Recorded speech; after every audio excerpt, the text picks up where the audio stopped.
Hello guys. Okay, అలా చూడకండి, నాకు తెలుసు ఇంట్రా జీమాట్ అన్నో ఫోకస్ అన్నో పెద్ద పోస్ట్ చేసామంటే ఎగ్జామ్ పోస్ట్ పోన్ చేసుకున్నాను. అంటే ఛానల్ కూడా గ్రో అవుతుంది, మళ్ళీ రోజంతా జీమాట్ కూడా ఏం చేయబుద్ది కావట్లేదు. ప్లస్ 20 days లో జాబ్ జాయిన్ అవుతున్నా అండ్ కోడింగ్ రిలేటెడ్ లేకపోతే అంతా రివైజ్ చేసుకోవడానికి కూడా కొంచెం టైం కావాలి. సో 3 మేనేజ్ చేసుకుందాం అని చెప్పి ఫిక్స్ అయ్యాను. సో యా, ఛానల్లో వీడియోస్ వస్తానే ఉంటాయి, మీరు ఎంకరేజ్ చేయండి, చెలరేగిపోదాం. ఆల్సో ఫస్ట్ ఆఫ్ ఆల్ మీ అందరికీ థ్యాంక్స్, 1500 సబ్స్క్రైబర్స్ వచ్చారు. అండ్ స్టార్టింగ్ లో ఛానల్ పెట్టినప్పుడు వారు ఇంత మంచి కంటెంట్ పెడుతున్నాం, అయినా వ్యూస్ రావట్లేదు, సబ్స్క్రైబర్స్ రావట్లేదు అని కొంచెం ఫీల్ అయ్యేవాడిని. బట్ అయినా నన్ను నేను నమ్మి బ్యాక్ చేసుకుని తీస్తే వస్తారు అని చేశాను. అండ్ మెల్లగా ఛానల్ గ్రో అవుతుంది. బేసిక్ గా ఎవ్రీథింగ్ టేక్స్ టైం, మనం కొంచెం కన్సిస్టెంట్ గా ఎఫర్ట్ పెట్టాలి. సో యా, ఇలానే ఈ ఛానల్ కొంచెం పెద్దదయ్యి హిట్ అయ్యి చాలా మందికి హెల్ప్ అవ్వాలన్నది నా target. But why I started this YouTube channel? ఒక 1 year బ్యాక్ మీరు నన్ను అడిగితే నాకు అసలు తెలీదు నేను ఇలా యూట్యూబ్ స్టార్ట్ చేస్తాను అండ్ ఇలా యూట్యూబర్ అవుతాను అని. అలా ఫ్లోలో అయిపోయిందంతా. బట్ సి, రీజన్ ఏంటంటే మన తెలుగులో కంటెంట్ డిస్టర్బెన్స్, అందుకే బయట చేయండి. నేను హానెస్ట్ గా మాట్లాడుకుందాం, మన తెలుగులో కంటెంట్ క్రియేషన్ చాలా వరస్ట్ గా ఉందండి.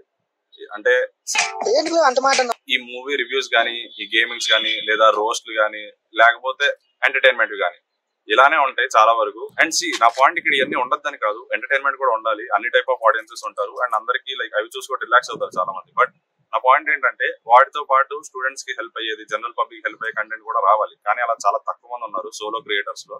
అలా ఎవరు రావట్లేదు మన తెలుగు సైడ్ నుంచి. ఇప్పుడు మెల్లగా వస్తున్నారు, it's a good sign. But ఇంతకు ముందు వరకు లేరు. సో అప్పుడు అనిపించింది, అరే మనం ఎందుకు స్టార్ట్ చేద్దాం ఒక ఛానల్, మంచిగా చేద్దాం. అంటే ఇలా ఆర్డినరీగా కాకుండా మంచి కంటెంట్ ఇద్దాం స్టూడెంట్స్ కి. ఐఐటి లెవెల్లో ఏ కంటెంట్ లేదు, లేకపోతే బీటెక్ వాళ్ళకి కానీ, ప్లేస్మెంట్స్ రిలేటెడ్ కానీ అసలు ఎక్కడ అంత మంచి కంటెంట్ లేదు చూసాను నేను. సో అండ్ ఇలానే ఒకవేళ గ్రో అయ్యి పెద్దదైంది అనుకోండి, అండ్ దీన్ని చూసి వేరే వాళ్ళు ఎవరో ఒకళ్ళు ఇన్స్పైర్ అయ్యి వాళ్ళు ఇలా స్టార్ట్ చేసినా I will be the happiest person.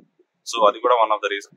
మన తెలుగు వాళ్ళు మళ్ళీ లేరని కాదు, ఐఐటికి చాలా మంది వెళ్తారు, జాబులు కూడా మంచి జాబ్లు వస్తాయి. యూఎస్ఏలో సెటిల్ అయిన వాళ్ళు ఉన్నారు, అక్కడ ఇక్కడ చాలా అచీవ్ చేసిన వాళ్ళు ఉన్నారు. కానీ ఎక్కువ మంది చెప్పరు. అంటే ఇలా వాళ్ళు వచ్చి ఇలా అరే మనం యూట్యూబ్ ఛానల్ స్టార్ట్ చేద్దాం అని. కానీ చాలా మంది షై అండి బేసిక్ గా. అరే మనమేం చెప్తాం, ఎందుకు లేకపోవాలి మనకి అనుకుంటారు. నేను కూడా అంతే అనుకునేవాడిని.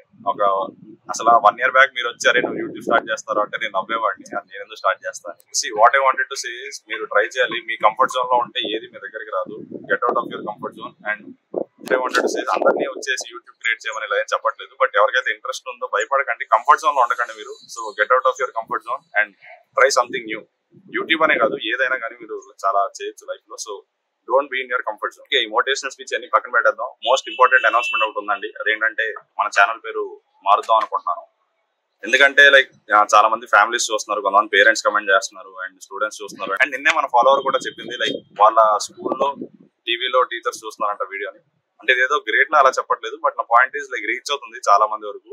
సో నేమ్ కూడా దాని రిలేటెడ్ ఏమైనా ఉంటే బాగుంటుందని నా ఫీలింగ్. అండ్ అప్పుడేదో కుర్రతనంలో కీప్ ఇట్ డోప్ అని పెట్టేశాను. అంటే అప్పుడు ఎందుకు అలా పెట్టానంటే బేసిక్ గా చెప్పాను కదా, మంచి కంటెంట్ ఇద్దామని చెప్పి.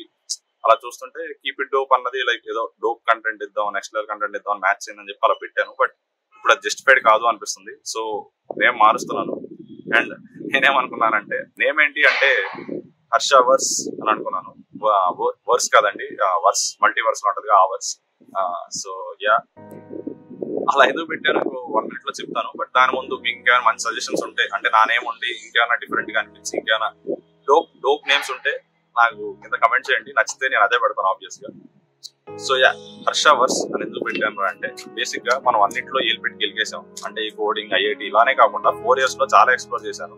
ఫస్ట్ ఇయర్ నుంచే స్పోర్ట్స్, ఫిట్నెస్, తర్వాత సెకండ్ ఇయర్ లో యూపీఎస్సీ అంతా ఎక్స్ప్లోర్ చేశాను. ఒక పాయింట్ లో అయితే నేను ఐఏఎస్, ఐపీఎస్ ఇలా అయిపోదాం అనుకున్నాను. దాని తర్వాత మళ్ళీ ఫైనాన్స్ సైడ్ వచ్చాను. ఫైనాన్స్ ఎక్స్ప్లోర్ చేశాను ఒక సెమిస్టర్ అంతా. కొన్ని కోర్సులు తీసుకున్నాను అండ్ అలా చాలా చేశాను. ఫైనాన్స్ జాబ్స్ కూడా ట్రై చేశాను, బట్ కుదరలేదు. అండ్ ఇప్పుడు అలానే ఇప్పుడు బీటెక్ గురించి మంచి కంటెంట్ వస్తుంది, ఐఐటి గురించి మంచి కంటెంట్ వస్తుంది. తర్వాత అబ్రాడ్ వెళ్ళే వాళ్ళకి కూడా హెల్ప్ అయ్యే కంటెంట్ పెడదామని నేనే జీమాట్ ప్రిపేర్ అవుతున్నాను. ఇంకా అలా క్యాట్ ఉంది, జిఆర్ఈ ఉంది. ఇలా బేసిక్ గా 10th class నుంచి మీరు ఎప్పటివరకు అయితే చదువుతారో వాళ్ళకి హెల్ప్ అయ్యే కంటెంట్ వస్తానే ఉంటుంది ఛానల్లో. నాకు తెలిసి ఒక్క ముక్కలో చెప్పాలంటే బేసిక్ గా హర్షవర్స్ అంటే నా ఎక్స్పీరియన్సెస్ అండ్ నా లెర్నింగ్స్. ఓకే, ఈ మల్టీవర్స్ ఆఫ్ మ్యాడ్నెస్ కాసేపు పక్కన పెడతాం. ఇప్పుడు చిన్న Q&A లా ప్లాన్ చేశాను. అంటే అలా ఏం కాదు, చాలా మంది రిపీటెడ్ కమెంట్స్ చేస్తున్నారు, దాని నుంచి క్లియర్ చేద్దాం. అలా అని ఒక మంచి ప్రాపర్ Q&A చేద్దాం. 10,000 సబ్స్క్రైబర్స్ వచ్చాక వస్తారని అనుకుంటున్నాను త్వరలో, చూద్దాం. సో ఫస్ట్ థింగ్ అండి, కొంతమంది పేరెంట్స్ కమెంట్ చేస్తారు, సార్ అంటున్నారు నన్ను, సార్ అనకండి. నేను ఆల్మోస్ట్ మీ చిల్లర ఏజ్ పెద్ద ఉంటానేమో, నా నేమ్ పెట్టి పిలవచ్చు మీరు హర్ష అని, లేకపోతే ఏమైనా అండి, కానీ సార్ అనద్దారు. అండ్ కొంతమంది బ్రో కూడా అంటున్నారు, బ్రో కూడా కొంచెం వియర్డ్ గా ఉంది. ఓకే, నా నేమ్ పెట్టి పిలవచ్చు మీరు. అండ్ ఇది జస్ట్ చెప్పాలని చెప్తున్నా. సెకండ్ థింగ్, శాలరీ అని దొబ్బేస్తున్నారు. ఇన్స్టాగ్రామ్ లో కూడా మెసేజ్ చేసి, హే బ్రో నీ శాలరీ ఎంత బ్రో, చెప్పొచ్చు కదా బ్రో అంటున్నారు. అలా కాదు, ఒక ప్రాపర్ టైమింగ్ ఉంటుంది. బీటెక్ రిలేటెడ్ కంటెంట్ రిలీజ్ చేస్తాను, అప్పుడు వాటితో పాటు చెప్తాను, ఆగండి కాసేపు ఆపుకోండి. నెక్స్ట్ థింగ్, మీరు ఇన్స్టాగ్రామ్ లో మెసేజ్ చేసేటప్పుడు చాలా మంది ఇప్పుడు హాయ్ బ్రో అని వదిలేస్తున్నారు. ఇప్పుడు హాయ్ బ్రో అంటే నేను చాట్ చేయాలా, హాయ్ బ్రో ఎలా ఉన్నావు తిన్నావా, లేదు కదా. మీ ఎగ్జాక్ట్ డౌట్ ఏంటో అడగండి, జనరిక్ క్వశ్చన్స్ అడగండి, ఏది పడుతుంది అడగండి. లైక్ వచ్చి ఇప్పుడు నాకు 2 years ఉంది, ఒకళ్ళు వస్తారు నాకు 2 years ఉంది, నాకు 2 years ప్లాన్ చెప్పచ్చు కదా అంటారు. ఇంకోళ్ళు వస్తారు, నేను 1 year ఏం చేయలేదు, ఇవన్నీ నాకు ప్లాన్ చెప్పచ్చు. ఒక్కడికి నేను ఎలా చెప్తాను ప్లాన్, చెప్పలేను, నేనే కాదు ఎవరు చెప్పలేరు. సో బేసిక్ గా మీరు ఏం చేస్తారు అంటే, ఏదన్నా కోచింగ్ లో జాయిన్ అవ్వండి, వాళ్ళే చెప్తారు, ప్రతి వీక్ వాళ్ళు ప్లాన్ ఇస్తారు, దాన్ని ఫాలో అవ్వండి.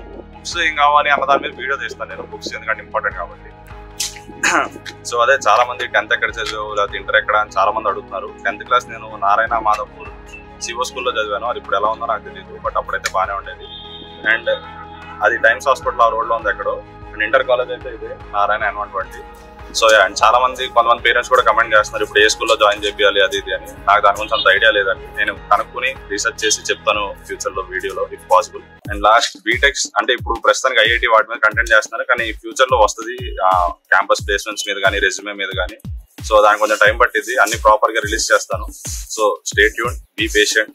Until then take care, good bye, see you.